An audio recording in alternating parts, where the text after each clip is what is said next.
নিখোঁজ শিশু উদ্ধার পুকুর থেকে এমনই ঘটনা এবার উঠে আসছে পশ্চিম লক্ষ্মীবিল নীলকমল এলাকায়।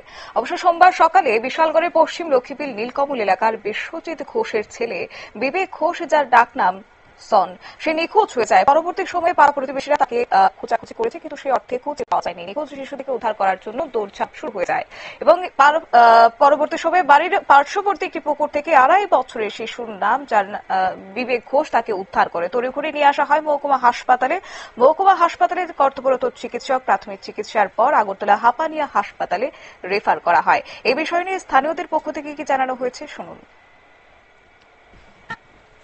বাচ্চা কোনো মতেই চলে যেতে পারে না, নিশ্চয়ই কোনো লোক নিত লইছে, এটা পার্সেন্ট সামলাইছে, এটা জল ভালাই দিয়ে গেছে। ঠিক এরকমই হইব। বাড়ির থেকে কত দূরে গিয়ে পাওয়া গেছে? বাড়ির থেকে 300 মিটার 200 কিলোমিটার হবো বাড়ির থেকে। 200 মিটার দূরে পাওয়া গেছে। 200 মিটার দূরে। যে ছেলেটা পাওয়া গেছে তার বয়স কত হইব? বয়স 2.5 বছর 3 বছর হইব আর কি। ছোট কথাও কইতে পারে না বালাগিরা। কি নাম এই জায়গাটা? এটা নীলকমল।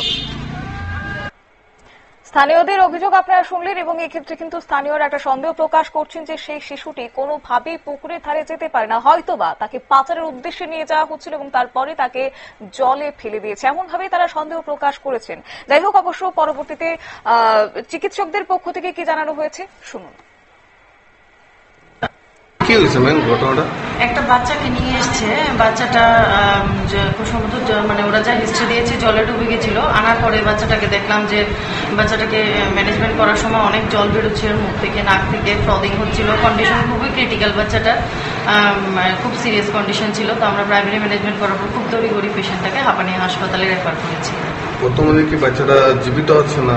হ্যাঁ, বাচ্চাটা যখন এসছে তখন সবকিছু আমি পেয়েছি, বাট খুবই ফিবল ছিল, পালসও খুব ফিবল ছিল, হার্ট সাউন্ডও খুবই ফিবল ছিল, কন্ডিশন খুবই ক্রিটিক্যাল বাচ্চাটা।